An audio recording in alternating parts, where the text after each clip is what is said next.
So ನಾವಿವತ್ತು ಸಂಕ್ರಾಂತಿ ಹಬ್ಬನ ಬಲರಾಮನ ದಿನಗಳು ಟೀಮ್ ಜೊತೆ ಸೆಲೆಬ್ರೇಟ್ ಮಾಡ್ತಾ ಇದ್ದೀವಿ. ಸೊ ಬಲರಾಮನ ದಿನಗಳು ಸಿನಿಮಾದಲ್ಲಿ ವಿನಯ್ ಗೌಡ ಅವರು ಆ್ಯಕ್ಟ್ ಮಾಡಿರುವಂಥದ್ದು. ಸೊ ಅವರು ಆವಾಗ ನಮ್ಮ ಜೊತೆ ಇದ್ದಾರೆ, ಅವ್ರನ್ನ ಮಾತನಾಡ್ಸೋಣ. Sir, first of all happy Sankranti.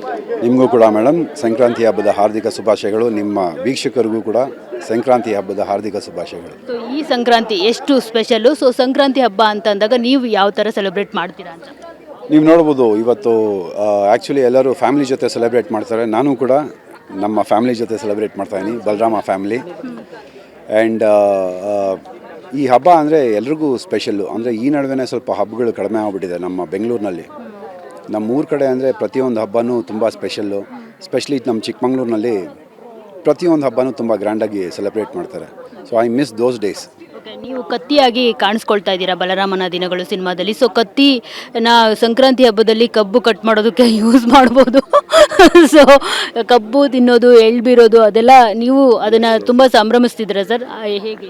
Yes madam, ಅಂದರೆ ಎಳ್ಬೀರೋದು ಬರೀ ಹೆಣ್ಮಕ್ಳಿಗೆ ಅಂತ ಅಂದ್ಕೊಂಡಿದ್ದಾರೆ. ಕಾಂಪಿಟೇಷನಲ್ಲಿ ಮಾಡ್ತಿದ್ವಿ ನಾವು. ಅಂದರೆ ಒಂದಷ್ಟು ಎಳ್ಳು ಪ್ಯಾಕೆಟ್ಗಳು, ಒಂದು ಅಷ್ಟು ಕಬ್ಬು ನಮ್ಮ ಟೀಚರ್ಗಳಿಗೆ ಎತ್ಕೊಂಡು ಹೋಗಿ ಕೊಡ್ತೀವಿ ಇದು. ಆ್ಯಂಡ್ ಅಕ್ಕಪಕ್ಕದ ಮನೆಯವ್ರಿಗೆ, ನಮ್ಮ ಮನೇಲಿ ನಾನೇ ಒಬ್ಬನೇ ಗಂಡು ಮಗು ಇದ್ದಿದ್ದು. ಸೊ ಎಲ್ಲ ಕೆಲಸನೂ ನಾನೇ ಮಾಡ್ತಿದ್ದೆ. ಅಂದರೆ ಹೋಗಿ ಅಕ್ಕಪಕ್ಕದ ಮನೆಯವ್ರಿಗೆಲ್ಲ ಎಳ್ಬಿರೋದು ಅಂತಾರಲ್ಲ, ಅದನ್ನೆಲ್ಲ ನಾನು ಮಾಡ್ತಿದ್ದೆ. ಪ್ಲಸ್ ಗಂಡು ಮಕ್ಳಿಗೆ ಬೆಳಗ್ಗೆ ಇದ್ದರೆ ತೋರಣ ಕಟ್ಟೋದ್ರಿಂದ ಹಿಡಿದು ಗಾಳಿಪಟ ಹಾರಿಸೋದು, ಸಾಯಂಕಾಲ ಆಯಿತು ಅಂದರೆ ಎತ್ತುಗಳನ್ನ ಎಲ್ಲ ಡೆಕೋರೇಷನ್ ಮಾಡಿ ಬೆಂಕಿ ಹಾರಿಸೋದು, ಇದೆಲ್ಲ ತುಂಬ ಮಾಡಿದ್ದೀನಿ. ಬಟ್ ಇವಾಗ ಆ ಆಪರ್ಚುನಿಟಿನೇ ಇಲ್ಲ. ಸೊ ಎಳ್ಳು ಬೆಲ್ಲ ತಿಂದು ಒಳ್ಳೆ ಮಾತನಾಡಿ ಅಂತ ಹೇಳ್ತಾರೆ. ಸೊ ಒಳ್ಳೆ ಮಾತನಾಡಿ ಬೇಡ, ಒಳ್ಳೇದಾಗಲಿ ಅಂತ ಅಂದರೆ ಎಳ್ಳು ಬೆಲ್ಲನ ಯಾರಿಗೆ ಕೊಡ್ತೀರಾ ನೀವು? ಇಂಡಸ್ಟ್ರಿನಲ್ಲಾಗಿರ್ಬೋದು, ನಿಮ್ಮ ಫ್ರೆಂಡ್ಸ್ಗಾಗಿರ್ಬೋದು, ಯಾರಿಗೆ ಕೊಡ್ತಾರೆ ವಿನಯ್ ಅವರು? ಐ ಥಿಂಕ್ ನನ್ನ ಬಗ್ಗೆ ಒಂದಷ್ಟು ಒಳ್ಳೆ ವಿಷಯಗಳು ಕಮೆಂಟ್ಗಳನ್ನೆಲ್ಲ ಹಾಕ್ತಾರಲ್ಲ, ಅವ್ರಿಗೆಲ್ಲರಿಗೂ ಕೊಡಬೇಕು ಅಂದ್ಕೊಂಡಿದ್ದೀನಿ. ಬಿಕಾಸ್ ಎಳ್ಳು ಬೆಲ್ಲ ತಿಂದು ಅಟ್ಲೀಸ್ಟ್ ಒಳ್ಳೇದು ಮಾತಾಡೋದು ಕಲೀಲಿ ಅಂದ್ಬಿಟ್ಟು. ವಿನಯ್ ಅವರು ಇತ್ತೀಚೆಗೆ ತುಂಬ ಟ್ರೆಂಡಿಂಗ್ನಲ್ಲಿದ್ದಾರಲ್ಲ, ಏನು ಸಮಾಚಾರ? ನಾನು ಹೇಗೆ ಹೇಳಿ ಮೇಡಮ್, ಅದು ಬರ್ತಾ ಬಂದಿದ್ದಲ್ಲ, ಅದು ಬೈ ಬ್ಲಡ್ ಬೈ ಬರ್ತ್ ಬಂದಿದ್ದು. ಸೊ ಏನಿದ್ರೂ ಡೈರೆಕ್ಟಾಗಿ ಹೇಳ್ತೀನಿ. ಅದನ್ನು ಜನರು ಬೇರೆ ರೀತಿ ಅಪಾರ್ಥ ಮಾಡಿಕೊಂಡು ಅದನ್ನು ಟ್ರೆಂಡ್ ಅಂತ ಅಂದ್ಕೊಂಡು ಅದನ್ನು ಸ್ವಲ್ಪ ವೈರಲ್ ಮಾಡ್ತಾರೆ ಅಷ್ಟೇ. ಅದು ಬಿಟ್ಟರೆ I speak what I feel like. ನನಗೇನು ಅನ್ಸುತ್ತೋ ಅದನ್ನು ನಾನು ಮಾತಾಡ್ತೀನಿ. ಅದು ಕೆಲವರು ಈಗ ನಾರ್ಮಲಾಗಿ ಹೇಳಬೇಕು ಅಂದರೆ ಮೇಡಮ್, ಎರಡು ಥರ ವ್ಯಕ್ತಿಗಳಿರ್ತಾರೆ. ಒಂದು ಮಳೆನ ಜೊತೆಯಲ್ಲೇ ಇಟ್ಕೊಂಡು ಓಡಾಡ್ತಿರ್ತಾರೆ. ಇನ್ನೊಂದು ಥರ ವ್ಯಕ್ತಿಗಳು ಗೋಡೆನಲ್ಲಿ ಹೊಡೆದಿರೋ ಮಳೆಗೆ ಹಾರಿ ನೇತಾಕ್ಕೊತಾರೆ. ಆಯಿತಾ? ಅರ್ಥ ಆಗಿರಬೇಕು ನಿಮಗೆ. ಸೊ ಇದೆರಡೂ ಬಿಟ್ಬಿಟ್ಟು ಇಲ್ಲಿಂದ ಯೋಚನೆ ಮಾಡೋದಕ್ಕೆ ಶುರು ಮಾಡಿದ್ರೆ, ನಾವು ಕೆಲಸ ಮಾಡ್ತಿರೋದು ಕನ್ನಡ ಇಂಡಸ್ಟ್ರಿಗೆ. ಅಕ್ಕಪಕ್ಕ ಅಲ್ಲಿ ಇಲ್ಲಿ ಅಲ್ಲ, ಎಲ್ಲರೂ ಒಂದೇ ನಮಗೆ. ಅವ್ರಿಗೆ ಸಪೋರ್ಟ್ ಮಾಡ್ತಿದ್ದೀರಾ, ಇವ್ರಿಗೆ ಸಪೋರ್ಟ್ ಮಾಡ್ತಿಲ್ಲ, ಇವ್ರಿಗೆ ಸಪೋರ್ಟ್ ಮಾಡ್ತೀವಿ. ಎಲ್ಲರೂ ಕೆಲಸ ಮಾಡ್ತಿರೋದು ಯಾವುದಕ್ಕೆ? ಕನ್ನಡ ಇಂಡಸ್ಟ್ರಿಗೆ.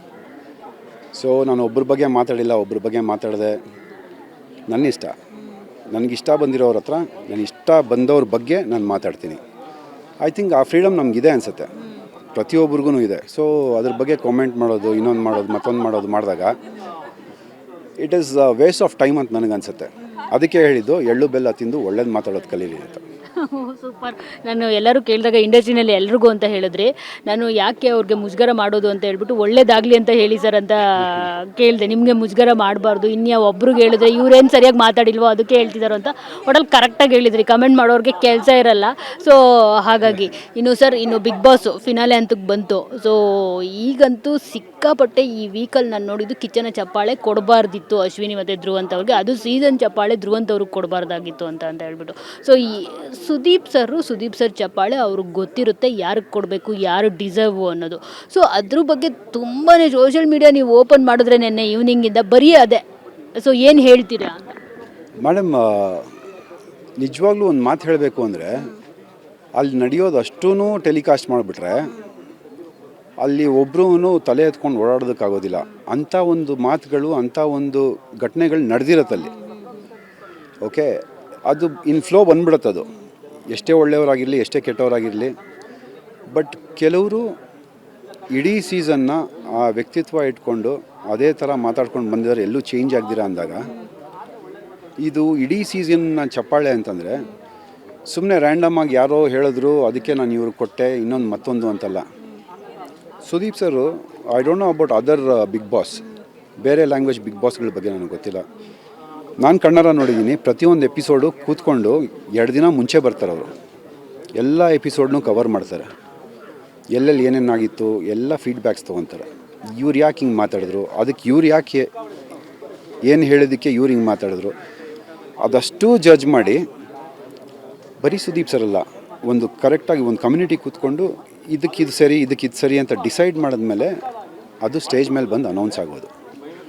ಆ್ಯಂಡ್ ಅದಕ್ಕೆ ಏನಕ್ಕೆ ಯಾವ ಕಾರಣಕ್ಕೆ ಕೊಟ್ಟರು ಅಂತಲೂ ಅಲ್ಲಿ ಎಕ್ಸ್ಪ್ಲೈನ್ ಮಾಡ್ತಾರೆ. ಅವ್ರವ್ರ ಫ್ಯಾನ್ಸ್ ಅವ್ರವ್ರಿಗೆ ಇರ್ತಾರೆ ಮೇಡಮ್. ಇವಾಗ ನಾನು ಯಾರನ್ನೋ ಇಷ್ಟಪಡ್ತಿರ್ತೀನಿ, ಅವ್ರಿಗೆ ಬರಲಿಲ್ಲ ಅಂದರೆ ನನಗೆ ಬೇಜಾರಾಗುತ್ತೆ, ನನ್ನ ಒಂದು ಫ್ರಸ್ಟ್ರೇಷನ್ ನಾನು ಹಾಕ್ತೀನಿ ಕಾಮೆಂಟ್ನಲ್ಲಿ. ಸೊ ಅದು ನಡೀತಾ ಇದೆ. ಅದನ್ನಿಟ್ಕೊಂಡು ಕೆಲವೊಂದು ಈ ಪೇಯ್ಡ್ PR ಟೀಮ್ಗಳು ಫೇಕ್ ಪ್ರೊಫೈಲ್ಗಳನ್ನ ಇಟ್ಕೊಂಡು ಇದನ್ನು ಮಾಡಲೇಬೇಕು ಅಂತ ಮಾಡ್ತಾಯಿದ್ದಾರೆ. So it is known fact. ಇವಾಗ ಒಬ್ಬರನ್ನ ಟ್ರೋಲ್ ಮಾಡ್ತಾ ಇದ್ದಾರೆ, ಇನ್ನೊಬ್ಬರನ್ನ ಎಗೇನ್ಸ್ಟಾಗಿ ಮಾತಾಡ್ತಾ ಇದ್ದಾರೆ ಅಂದರೆ ಮುಖಗಳಿರೋ ಅಂಥ ಯಾವ ಪ್ರೊಫೈಲ್ಗಳು ಮಾತಾಡ್ತಿಲ್ಲ. ಅದು ಈ ಫೇಕ್ ಪ್ರೊಫೈಲ್ಗಳಿಂದ ಕೂತ್ಕೊಂಡು ಒಬ್ಬರೋ ಇಬ್ಬರೋ 1000 ಪ್ರೊಫೈಲ್ಗಳನ್ನ ಇಟ್ಕೊಂಡು ಮಾಡ್ತಿರೋವಂಥ ಕೆಲಸ. ಅದಕ್ಕೆ ಆದಂಥ ಫಂಡಿಂಗ್ಗಳು, ಅದಕ್ಕೆ ಆದಂಥ ಬೆಂಬಲಗಳು ಇದೆ. That's okay, it's all in the game. But ಬೇರೆ ಥರದ್ದೇ ನರೇಟಿವ್ ಸೆಟ್ ಮಾಡ್ತಿದ್ದಾರೆ. ಯಾಕಂದರೆ ಸುದೀಪ್ ಸರು ನೆನೆ ಅಶ್ವಿನಿ ಅವ್ರನ್ನ ಹೊಗಳಿದ್ದು ಯಾರಿಗೂ ಡೈಜೆಷನ್ ಮಾಡ್ಕೊಳ್ಳೋಕ್ಕೆ ಆಗ್ತಿಲ್ಲ. ಯಾಕೆ ಹೊಗಳಿದ್ರು, ಅವರು ಕಳಪೆ, ಸೊ ಅವ್ರಿಗೆ ಯಾಕೆ ಕಿಚ್ಚನ ಚಪ್ಪಾಳೆ, ಇದೆಲ್ಲ ಗೆಲ್ಸೋದಕ್ಕೆ ಬಿಗ್ ಬಾಸ್ ಅವರು ಸುದೀಪ್ ಸರು ಈ ಥರ ಮಾಡ್ತಿದ್ದಾರೆ. ಅಶ್ವಿನಿ ಅವ್ರನ್ನೇ ಗೆಲ್ಸೋದು, ಗಿಲ್ಲಿನ ಗೆಲ್ಸಲ್ಲ ಅನ್ನೋದೇ ಒಂದು ಟ್ರೆಂಡ್ ಕ್ರಿಯೇಟ್ ಮಾಡಿಬಿಟ್ಟಿದ್ದಾರೆ. ಮತ್ತು ಬೇರೆ ನರೇಟಿವ್ ಕೊಡ್ತಿದ್ದಾರೆ ಬಿಗ್ ಬಾಸ್ಗೆ. ಸೊ ಅದ್ರ ಬಗ್ಗೆ ಏನು ಹೇಳ್ತೀರಿ ಅಂತ madam? If you remember, Bigg Boss season 12 ಶುರು ಆಯಿತು. ಹೇಗೆ ಶುರು ಆಯಿತು? ಒಬ್ಬರು ವಾಯ್ಸ್ ರೇಸ್ ಮಾಡಿದ್ರು. ಆ ವಾಯ್ಸ್ ರೇಸ್ ಆಗಿರಲಿಲ್ಲ ಅಂದಿದ್ರೆ ಆಪೋಸಿಟಿಂದ ರಿಯಾಕ್ಷನು ಬರ್ತಿರಲಿಲ್ಲ. ಆ voice I think first raise ಮಾಡಿದ್ದು ಅಶ್ವಿನಿ ಅವರು. ಹಾಗಂದು ಮಾತ್ರಕ್ಕೆ ಅವರು ಕೆಟ್ಟವರು, ಅವರು ಕಳಪೆ. Everyone are playing their game. ಗೆಲ್ಲಬಾರ್ದು. ಇದನ್ನು ಹೇಳ್ತಿರೋದು ಯಾರು? ಬೇರೆಯವ್ರ ಫ್ಯಾನ್ಸು, ಮತ್ತೊಬ್ಬರು ಫ್ಯಾನ್ಸು ಹೇಳ್ತಿರೋದು. ಫ್ಯಾನ್ಸ್ ಅದು ಮಾಮೂಲಿ ಬರೀ ಬಿಗ್ ಬಾಸ್ನಲ್ಲಿ ಅಂತಲೇ ಅಲ್ಲ ಮೇಡಮ್. ಹೊರಗಡೆನೂ ಇವಾಗ ಸಿನಿಮಾ ಇಂಡಸ್ಟ್ರಿ ಆಗಲಿ, ಸೀರಿಯಲ್ಸ್ ಆಗಲಿ, ಪ್ರತಿಯೊಂದು ಇಂಡಸ್ಟ್ರಿನಲ್ಲೂ ಅವ್ರವ್ರ ಫ್ಯಾನ್ಸ್ ಅವ್ರವ್ರ ಫೇವ್ರೇಟ್ ಇರ್ತಾರೆ. ಬಟ್ ಇಲ್ಲಿ ನೋಡಿ, ನಾನು ಇದಕ್ಕೆ ಮುಂಚೆನೂ ಹೇಳಿದ್ದೆ, ಕೆಲವೊಂದು PRಗಳು ತುಂಬ ಕೆಟ್ಟದಾಗ್ತಿದೆ. ಆ್ಯಂಡ್ ಗೆಲ್ಲೋದು ಸೋಲೋದು ಬಿಗ್ ಬಾಸ್ ಮನೆ ಒಳಗಡೆ ಇರೋವ್ರಿಗೆ ಬಿಟ್ಬಿಡಬೇಕು ಅವ್ರನ್ನ ಆಟ ಆಡೋದಕ್ಕೆ. ಇಲ್ಲಿ ಪ್ರಚಾರ ಮಾಡಿ ಗೆಲ್ಸೋದು, ಇಲ್ಲಿ ಪ್ರಚಾರ ಮಾಡಿ ಸೋಲ್ಸೋದು, ಅವ್ರು ಗೆಲ್ಲಬಾರ್ದು ಇವ್ರು ಸೋಲ್ಬೇಕು ಅವ್ರು ಗೆಲ್ಲಬಾರ್ದು ಅಂತ ಹೇಳೋದಕ್ಕೆ ನಾವು ಯಾರೂ ಅಲ್ಲ. ಅವ್ರ ಗೇಮ್ ಪ್ರಕಾರ ಏನು ನಡೀತಾ ಇದೆ, ಅವ್ರು ಹೇಗೆ ಆಡ್ತಾ ಇದ್ದಾರೆ ಅದನ್ನು ಪ್ರತಿಯೊಬ್ಬರು ನೋಡ್ತಾ ಇದ್ದಾರೆ. ಆ್ಯಂಡ್ ಜರ್ನಿನಲ್ಲಿ ಯಾರ್ಯಾರು ಯಾವ್ಯಾವ ಸ್ಟೇಜಿಗೆ ಬಂದಿದ್ದಾರೆ ಅಂತ ನೋಡಿದ್ದಾರೆ. ಐ ಥಿಂಕ್ ಅಶ್ವಿನಿ ಮೇಡಮ್ ಇರಲಿಲ್ಲ ಅಂದಿದ್ರೆ ಅದೊಂದು ಬೂಸ್ಟ್ ಸಿಗ್ತಾ ಇರಲಿಲ್ಲ. Gilli is playing very well. ಅದಕ್ಕೊಂದು ಆಪೋನೆಂಟ್ ಬೇಕಲ್ಲ ಸರ್. ನಮಗೆ ಗಿಲ್ಲಿನಾದರೂ ಗೆಲ್ಲಿ, ಅಶ್ವಿನಿನಾದರೂ ಗೆಲ್ಲಲಿ, ಯಾರಿಗೆ ಅದು ಡಿಸರ್ವ್ ಇರುತ್ತೋ ಅವ್ರಿಗೆ ಹೋಗುತ್ತೆ. ನಮ್ಗೆ ಯಾವ ಅಭ್ಯಂತರನೂ ಇಲ್ಲ, ಯಾರಿಗಾದರೂ ಆಗಿರ್ಬೋದು. ಆದರೆ ಸುದೀಪ್ ಸರ್ನ ಒಂದು ಹೇಟ್ ಮಾಡೋ ಟ್ರೆಂಡ್ ಕ್ರಿಯೇಟ್ ಆಗೋಗ್ಬಿಟ್ಟಿದೆ. ಅವ್ರ ಕಡೆ ಮಾತಾಡಿದ್ರು, ಇವ್ರ ಕಡೆ ಮಾತಾಡಿದ್ರು ಅಂತ ಹೇಳ್ಬಿಟ್ಟು. ಇದು 1 ಮ್ಯಾನ್ ಶೋ ಅಲ್ಲ, ಇದು 18 ಕಂಟೆಸ್ಟೆಂಟ್ಗಳು ಇರ್ತಾರೆ. ಅದೇ ಈ ಸೋಷಿಯಲ್ ಮೀಡಿಯಾ ನೀವು ಹೇಳಿದ್ರಲ್ಲ, ಒಳ್ಳೆ ಯಾರು ಮಾತಾಡ್ತಿರೋದು? ಸೋಷಿಯಲ್ ಮೀಡಿಯಾನಲ್ಲಿ ಮಾತಾಡ್ತಿರೋದು ಕೆಲವೊಂದು ಫೇಸ್ಲೆಸ್, ಬೇಸ್ಲೆಸ್ ಇರೋ ಪ್ರೊಫೈಲ್ಗಳು. ಅದನ್ನು ಎತ್ಕೊಂಡು ಶೇರ್ ಮಾಡಿ ಆಗದೆ ಇರೋರು ಕಂಟಿನ್ಯೂ ಮಾಡ್ತಾಯಿದ್ದಾರೆ. ಅದನ್ನು ಏನೋ ಒಂದು ಸಿಕ್ತು, ನಾವು ಮಾಡಿಲ್ಲ ಬಟ್ ಶೇರ್ ಮಾಡೋಣ. ಒಬ್ಬರ ಬಗ್ಗೆ ಏನೋ ಒಂದು ಸಿಕ್ತು ಅಂದ ತಕ್ಷಣ ಅದನ್ನು ಕಲೆಕ್ಟ್ ಮಾಡೋದು, ಇನ್ನೊಂದು ಕಡೆ ಬಿಡೋದು, ಅಷ್ಟೇ ಜನರು ಮಾಡ್ತಿರೋದು. ಅದನ್ನು ಶುರು ಮಾಡಿದವರು ಅವ್ರನ್ನ ಹಿಡಿಬೇಕು.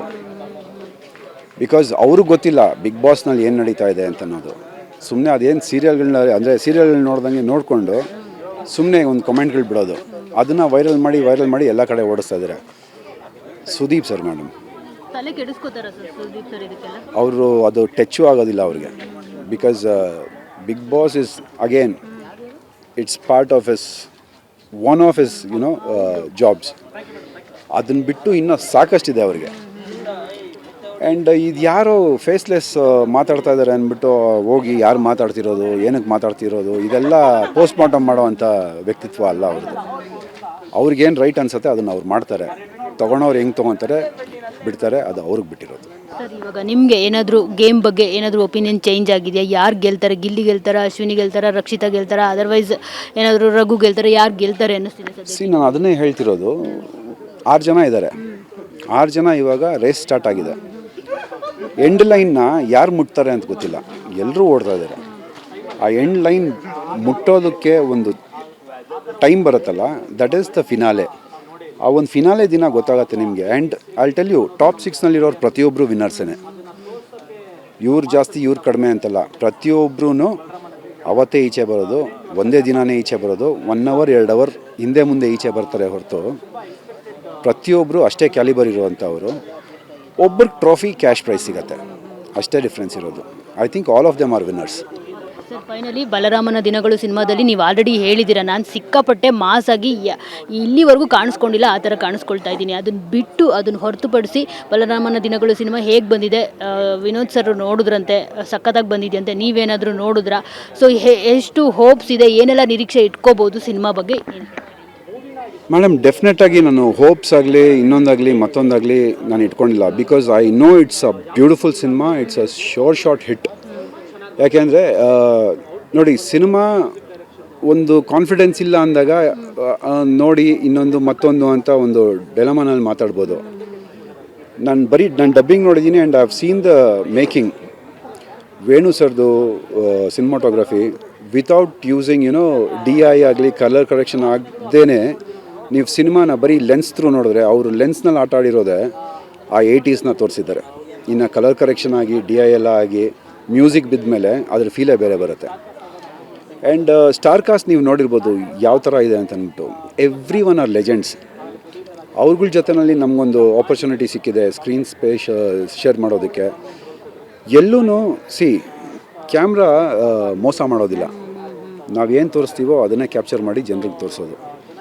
ಸೊ ನಾವು ಏನು ಕೊಡ್ತೀವಿ ಅನ್ನೋದು ತುಂಬ ಇಂಪಾರ್ಟೆಂಟು. ಸಿನಿಮಾಗೆ ಸಿಗೋದು ನಮಗೆ ಒಂದು ಆಪರ್ಚುನಿಟಿ, ಒಂದು ಟೇಕು. ಆ ಟೇಕ್ನಲ್ಲಿ 100% ಅಲ್ಲ, 200% ಕೊಡಬೇಕು. That every one has done in this movie. ಅದಕ್ಕೆ ಈ ಔಟ್ಪುಟ್ ಬಂದಿರೋದು. And cinema is a blockbuster for sure. Sir, ಇನ್ನು ಸ್ಟಾರ್ ವಾರ್ ಬಗ್ಗೆ ಹೇಳೋದಾದರೆ, ಒಂದು ಕಡೆ ಸ್ಟಾರ್ ವಾರ್ ನಡೀತಾ ಇತ್ತು, ಇನ್ನೊಂದು ಕಡೆ ನಿಮ್ಮದೊಂದು ವಾರ್ ನಡೀತಾ ಇತ್ತು, ನಿಮ್ಮದು ರಣವೀರ್ ಅವ್ರದ್ದು. ಸೊ ಈ ಸ್ಟಾರ್ ವಾರ್ ಸದ್ಯಕ್ಕೆ ನಿಂತೋಗಿದೆ. ನಾವು ಕೂಡ ಅದನ್ನೇ ಎಕ್ಸ್ಪೆಕ್ಟ್ ಮಾಡ್ತಾ ಇದ್ವಿ, ಯಾವಾಗ ನಿಂತೋಗುತ್ತಪ್ಪ, ಯಾವಾಗ ಇಂಡಸ್ಟ್ರಿನಲ್ಲಿ ಒಳ್ಳೆ ಬೆಳವಣಿಗೆಗಳಾಗ್ತವೆ ಅಂತ.